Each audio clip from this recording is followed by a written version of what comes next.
Hello, everyone. Welcome to today's episode of the Daily Sib. I wasn't on yesterday, and it was actually planned and intended, but I forgot to put out a Donald Trump-style tweet to announce I wouldn't be going live.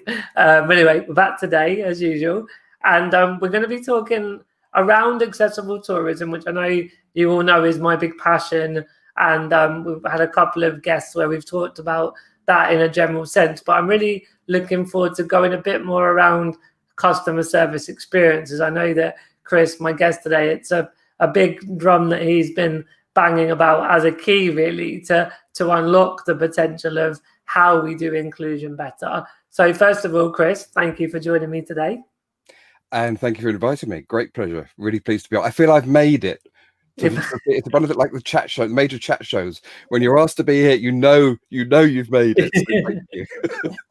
Well, and I always like to, not always that I do know the guest in advance. Sometimes I'm literally meeting the guest on the show, but we've known each other quite a while. And obviously, as I said before, accessible tourism is that big area we're both very passionate about as individuals. It's something we enjoy, but of course, for disabled people and inclusion as well. I think, so I remember when I started working with Geocast, doing those, I presented on those tourism videos around different offerings of local tourism boards, and you were doing some of the research on that, right?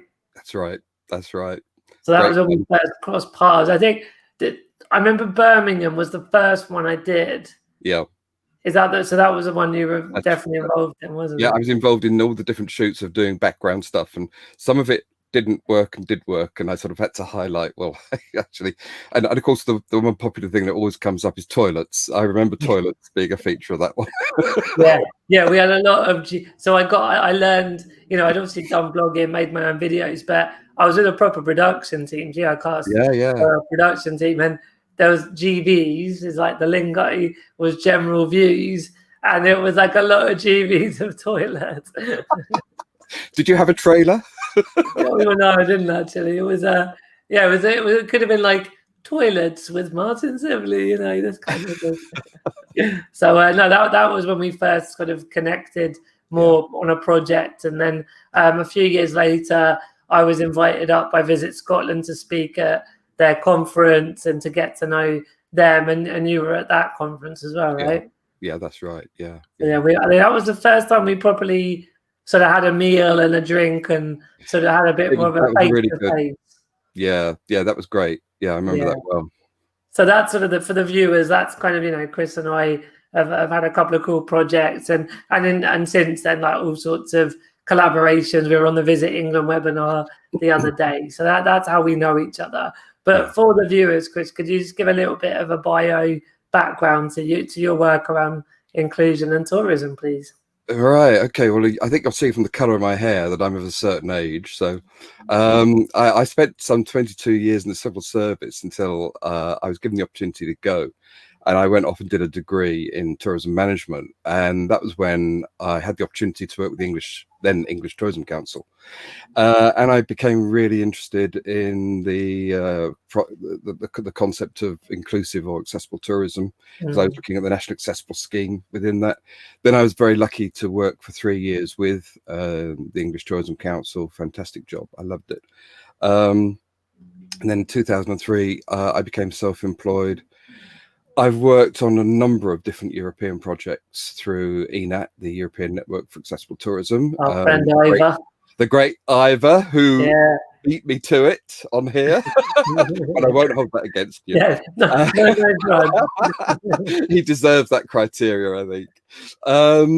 And that has been, I mean, through my association there, I've been able to talk with the European Commission, and the ETC, the European Travel Commission, and I've spoken in places like Malaysia and other places, been a keynote speaker. In recent years, I've done quite a bit had a bit of contact in Australia. So I was a keynote speaker recently, or a couple of years back actually, in Brisbane. But I've done a lot of work with different people and organizations there, and I'm in touch with a number of people out there. And it's so interesting because there is so much activity out there in the world of people wanting to change things. And sometimes the pace of change, you think, why is it not faster? Because there's so much going. You say, oh, we want to change. And you think, yes, okay. But I guess it's like all things in life, we have to be patient, but the patience does run out sometimes. Yeah. I think for me, it's never a finite run out. It's sort of waves, isn't it? It's that there are days and weeks where you think, really, we're still having this conversation. Absolutely. I mean, one fantastic thing. I mean, I was very privileged to become one of a number of government champions appointed. Yes, that was an amazing thing. And that was an absolute privilege because it was a real joy to be working with other people from different sectors who you realized actually we were all tackling quite similar problems, but we had different coming at it from different angles, but also had different resources. But that was fantastic, and that was a great opportunity to meet like-minded people doing things. But you realize actually, and I realized, the obvious with tourism, of course, the problem we have is as much as we want to change it, it's not an easy thing to change because we're talking about a value chain. It's not like a can of beans or a car where you've got this one solid product and you can complain because the door doesn't open properly. You've got this sense of this whole journey starts with one. I liken it to a relay race with a baton. You start with one business and then they pass the customer to another business and another business. And that has to be a seamless chain in terms of the quality of the experience that you're offering, but also that it's actually delivering what you require personally and whatever that access requirement you may have. And that's a real challenge, I think, out there to ensure that consistency.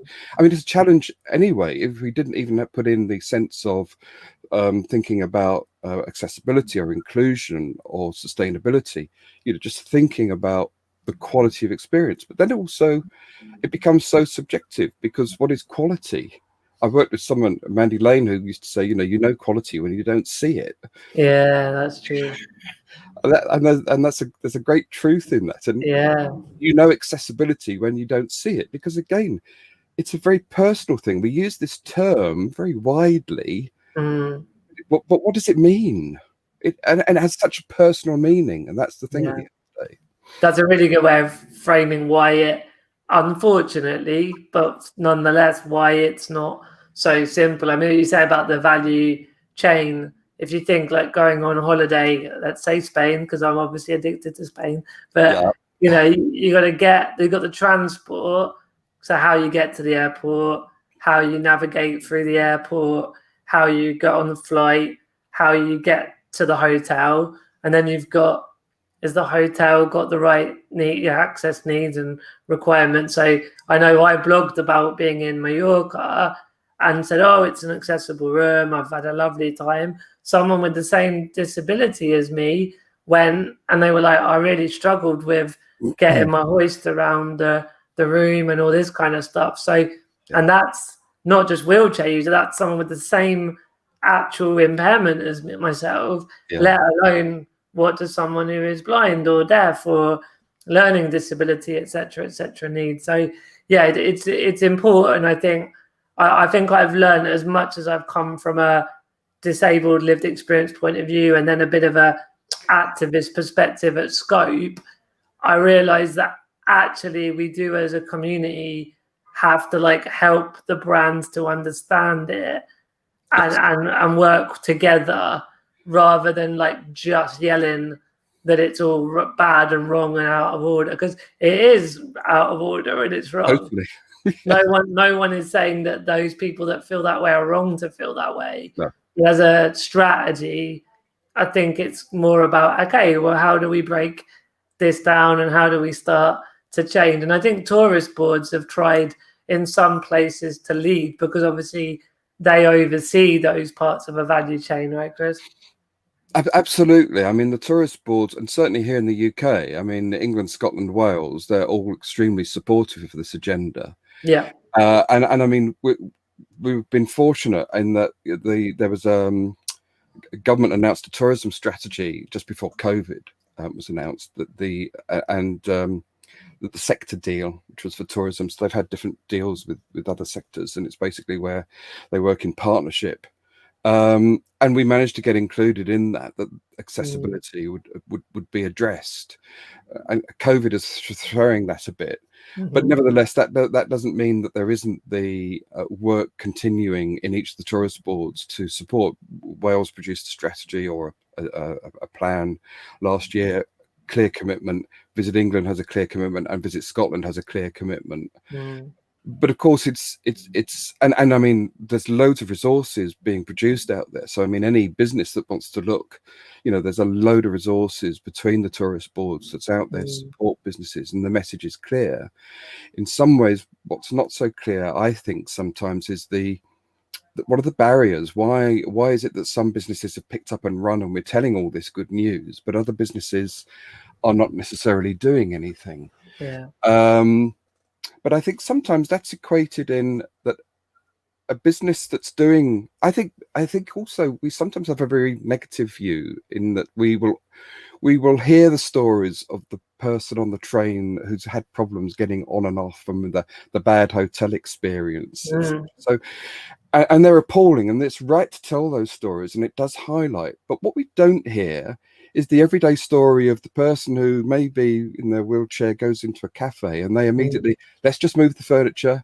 Okay, yeah, we know gluten-free, yeah. And they're just doing stuff because they're focused on the customer. And they don't think to shout about it, because for them it's a very natural thing to do. It's customer service.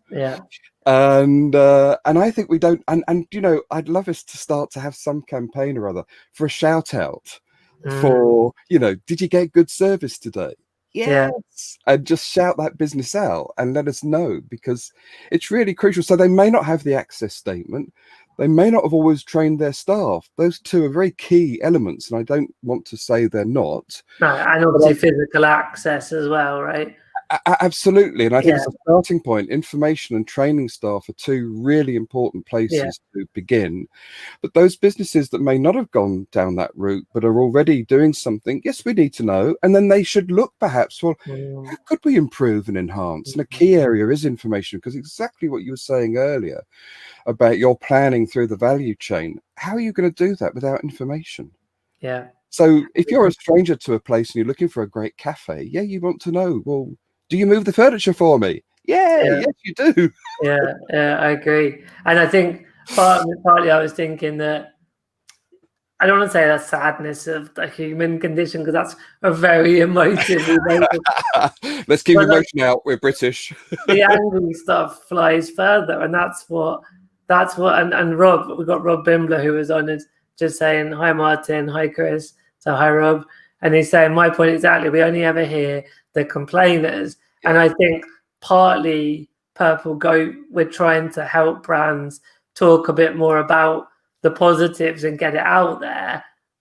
But like the other side is that regardless of initiative like we're doing at Purple Goat, it's still that, if you look at a campaign and you want to get more awareness of an issue, apart from sex, that the angry one is going to carry further. And that is really frustrating, because you're absolutely right. That positive awareness is what we need, what customers and what businesses, it's what we need. But it just doesn't get that same tweetability or whatever. It doesn't. And the fact, I mean, I'm also shifting. I was having some discussions with Martin Heng in Melbourne recently, and he's written some great articles about moving away from the term accessible tourism to inclusive tourism. And I think we do need to do that, because also what we tend to end up doing, I think, is when we talk about accessible tourism, for many businesses in their head, that will be wheelchair user, and becomes a very narrow stereotype, if you will. And then even if we begin to actually talk about disabled people, because we talk about the purple pound and the value, and that's fantastic, and we need to, but then we're ignoring older people, families, someone who's broken their leg that week, dietary requirements of people, long-term illness. So we're neglecting basically we're not talking about all of us. We become exclusive tourism just for disability, right? Well, we're avoiding the elephant in the room, because Yeah, we're all people, and actually exactly, at some point now or ever, we will yeah, have an access requirement. So I like to talk about, I'm beginning now to think we need to talk about inclusive, and then we can segment down beneath that and talk about, well, there are different groups, but they're all going to be coming under this umbrella of wanting something. Now, I then don't want to actually really talk about inclusion, because I think that's almost too, you know, when you're talking to a business, it's very sort of, there's a touch of PC and there's a touch of thinking that's it's a term that doesn't mean much. yeah, And so let's start talking about what sort of experiences do we want people to have as a business owner. yeah. Do we want to offer a wow experience? Do we want people to go away and think, oh my gosh, how come he knew so much about, he or she knew so much about me? That was amazing. Even if, it wasn't physically that accessible. I've met many people where the service experience has made up. And so for me, it's becoming more and more pitched into customer service. And I think we need to sell inclusion around, let's talk about people first. Yeah. Rather than the label, this is for disabled people. No, can we just talk about what we're going to do for people? And then can we think about what the various requirements are? Because that will then include you, me, and other. It'll include all of us. Yeah. So it's actually that inclusion is right because we want everybody to be welcome. But then there's this other bit of work underneath it around taking the time to understand people's needs. Yes. And maybe then you will get trends and themes that you might call a segment, and we're getting all marketing-y lingo, but it's like, oh, so people that have a dietary requirement, we then have an alternative menu. And people that are with limited mobility or in a wheelchair, we have a ramp that is, in the back that costs 50 quid to knock up. And that enables more people to come and enjoy our experience, and on and on and on. It's that making it a bit more tangible, isn't it? Absolutely. And it is having that wider awareness. I did a workshop just before COVID kicked in Ireland, and I raised dietary requirements, and someone said, I hadn't really thought of that as being a barrier. And I said, that's a huge barrier. I have friends who have dietary requirements, and I should be a lot thinner than I am, because sometimes walking around trying to find a place where we can eat, it's really because the information isn't there. But then when you go into a place, it's all barriers. It is, but when you go in and they say, oh, they'll cook something up, and you look at it, and I look at what my friends do, and I think, well, I should have had that because it's far better than what I've got.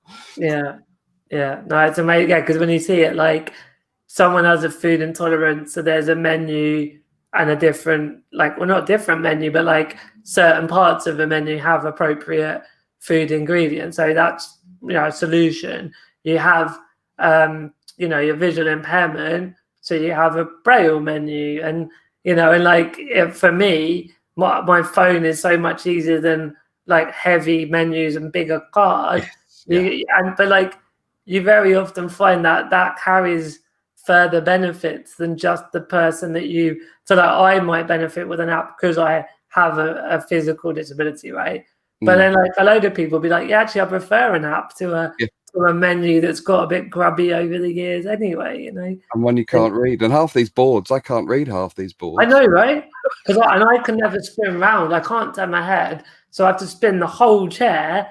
And I'm like, people are flying over on the floor as I'm trying to look around at what's on the specials board, and I know. carnage everywhere. So I know. And you just see that it's the benefits all around it. It's not that just it's exclusive ramps for wheelchair users. It's anybody with a barrier and a need. Absolutely. We find the solutions. Yeah, and I do think that a business that will be saying, because how many businesses do say, oh, the customer's at the heart of our business, and then you're getting terrible customer service. But I don't understand how anyone can make that statement without actually considering the wide requirements of what their different customers may be. So, everything seems to almost sometimes be designed as though there is this average person, but doesn't exist. And you think, have you ever user tested some of your websites and looked at your information? Have you never done it from a perspective of the visitor journey?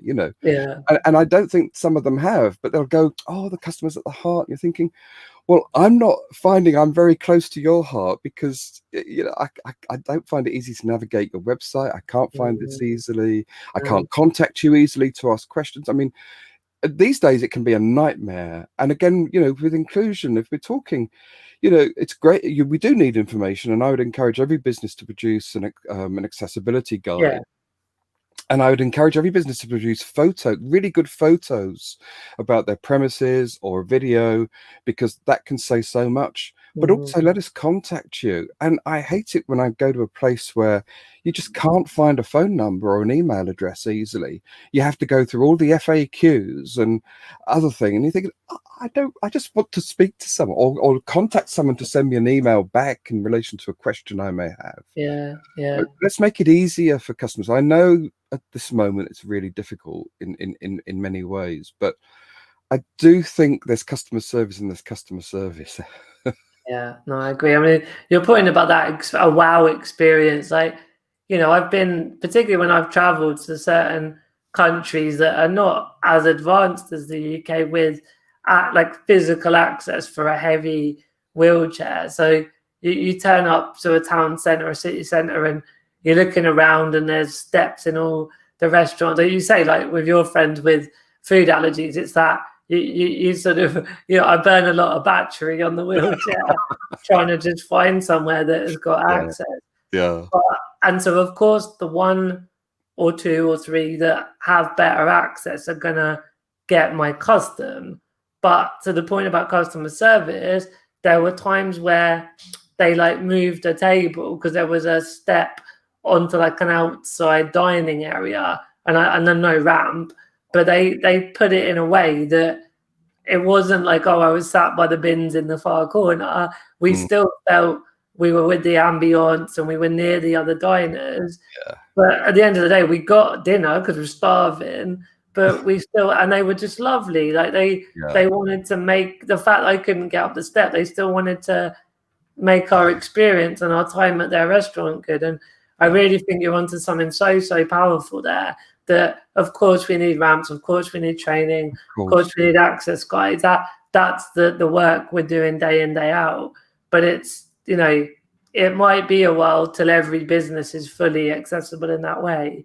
But there are workarounds, and even if you have to turn someone away because it's physically impossible to get them in, you can still do it in a way that makes that person feel like they understood that it was not right. That empathy to the situation is very valuable as well. It's important. And I think actually a big part of the chain in this as well. And I think it's about feedback. Feedback is really important. However, sometimes I can end up with feedback fatigue, I must admit. Oh, yeah. It's like... and I haven't got the time. I've got a life to live without putting you on your phone, like pre-record it. Yeah, but in this instance, it really is important to be able to just check with customers. Are we getting it right? What could we do better? But I think the whole thing where the customer experience falls down, where we get the feedback, is it's a one-way traffic. So I actually tend not to give too much feedback these days because I just feel being used. You suck my information in, but I'm never really told as a user what you've actually taken back and responded. Now I did I used to do the awards for tourism information centres, and there was one where they had a board in their premises, and they said, "You asked us for coffee. We're giving you coffee." And they put this on their website as well. And I just thought it's a very simple concept, but actually it makes you feel, it reinforces, you are listening. I was going to say not heard, but listened to. and you're telling us that you've acted on what you're being asked. And Yeah. in fact, there's that conversation that's taking place, not the, how do you rate us, and then goodbye. Yeah.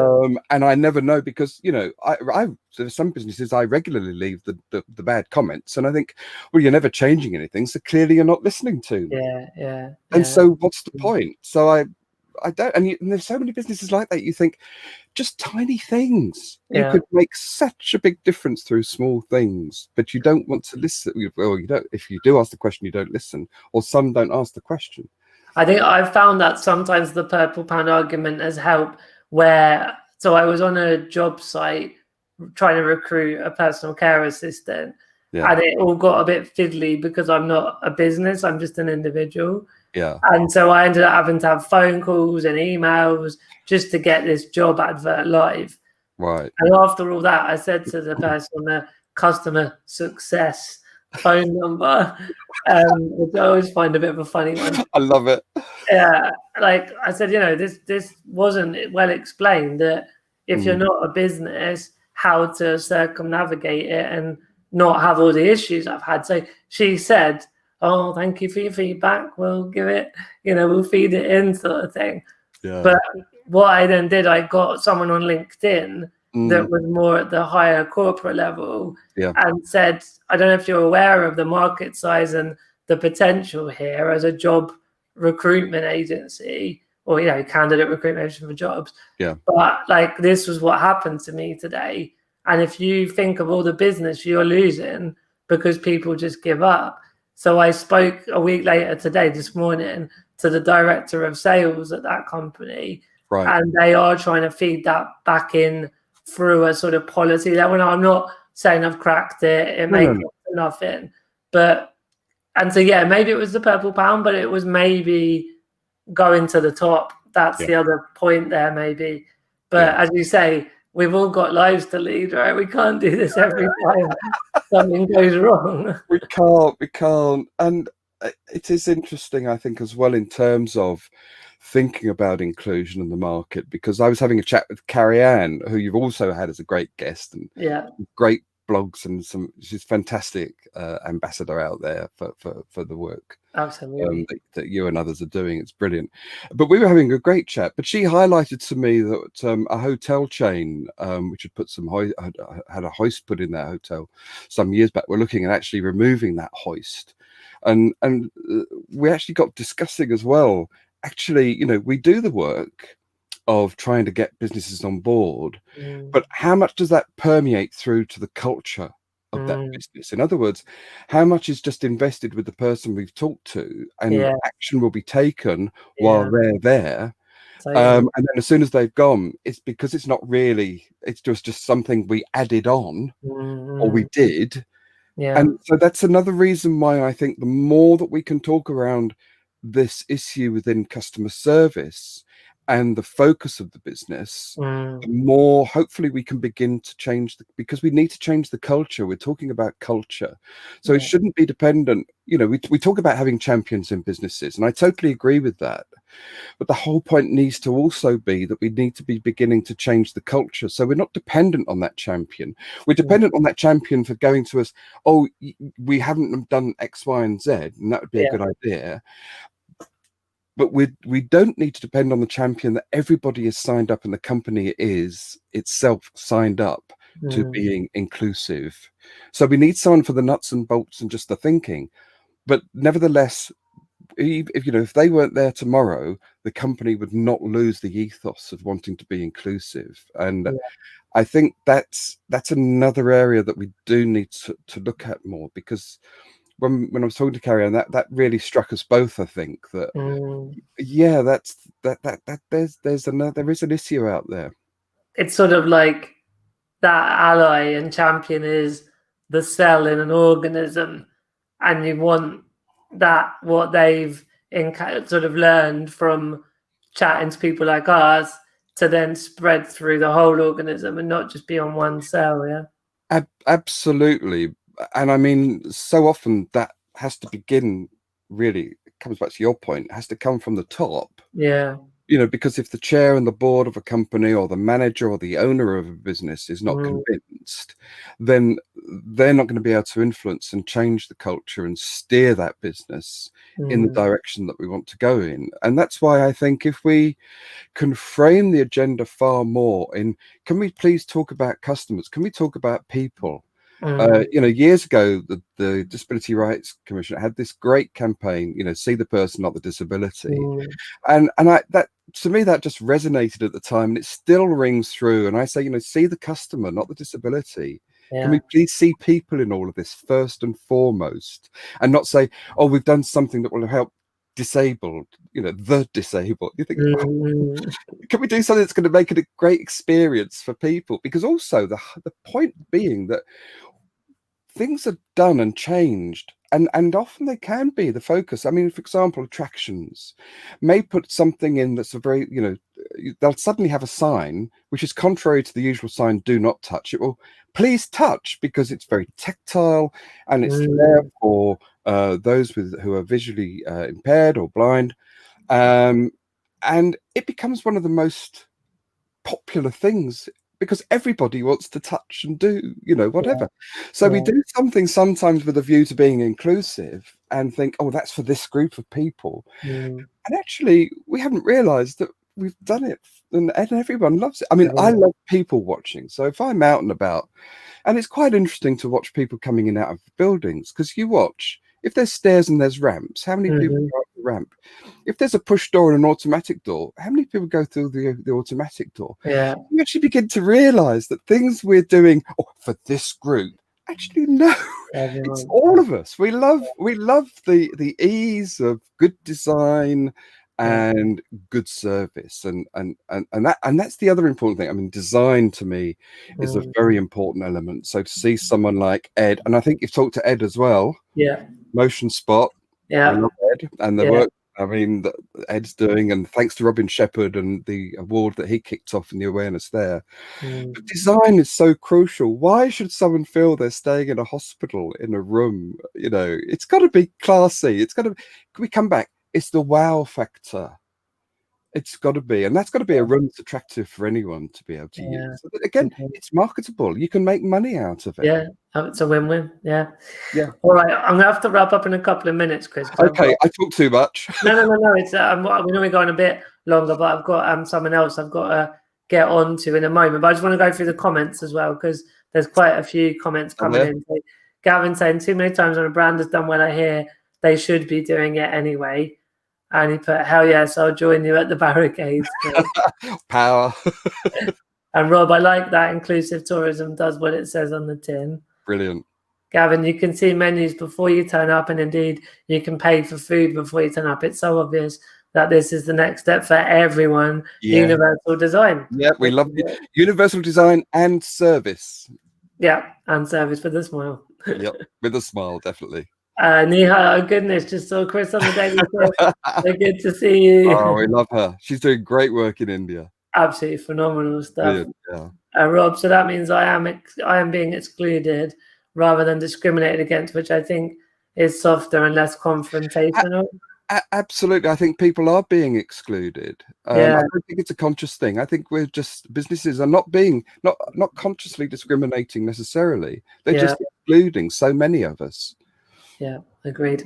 And Gavin, feedback without action based on it is pointless. Aha. Yep.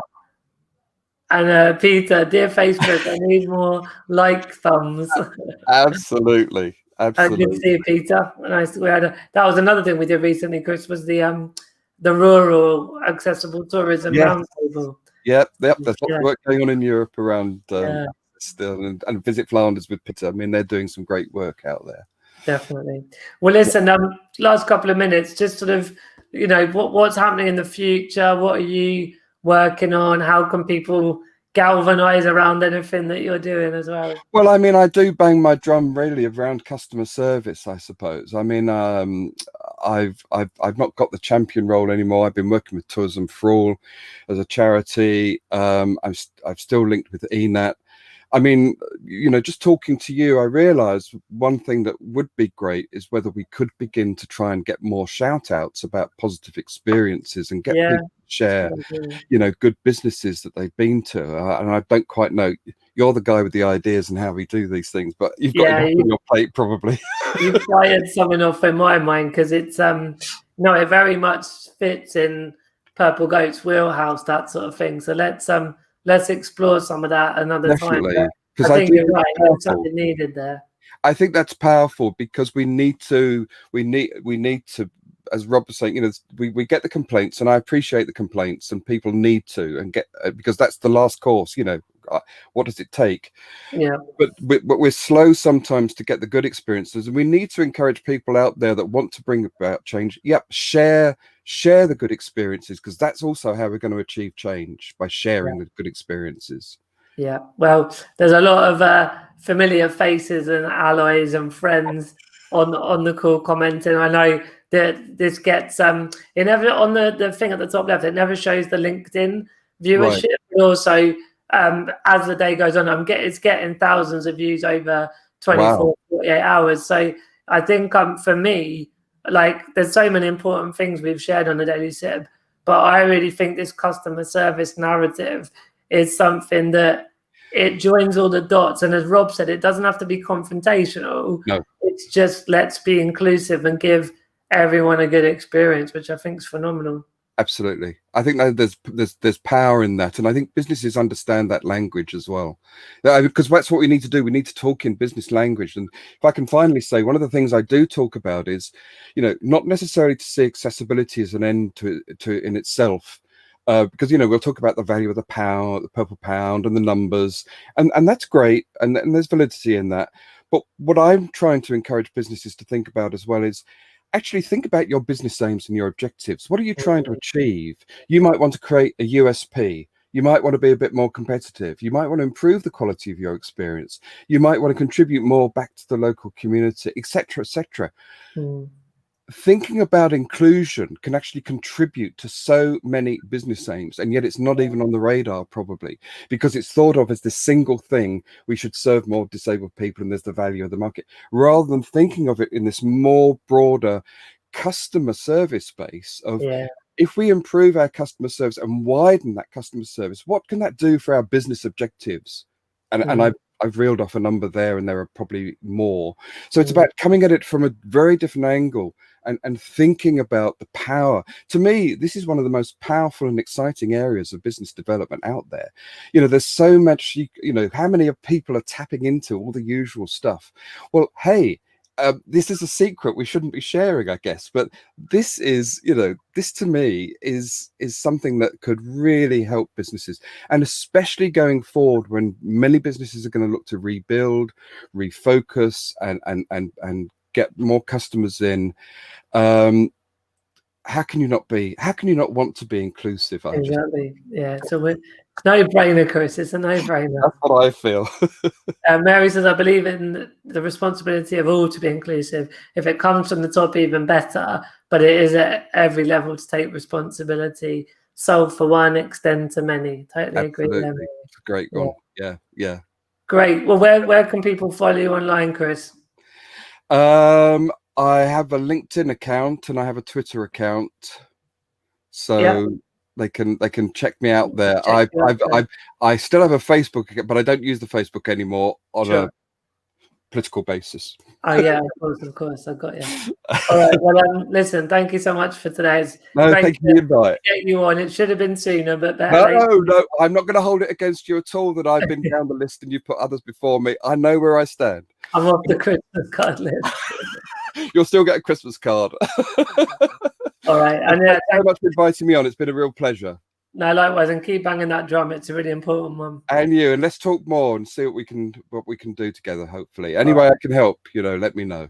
Brilliant. Thanks a lot, Chris, and thanks everyone for watching. All the comments and everything there is fantastic to get so much engagement. And I will be back tomorrow for the next episode of the Daily Sib. Until then, bye bye.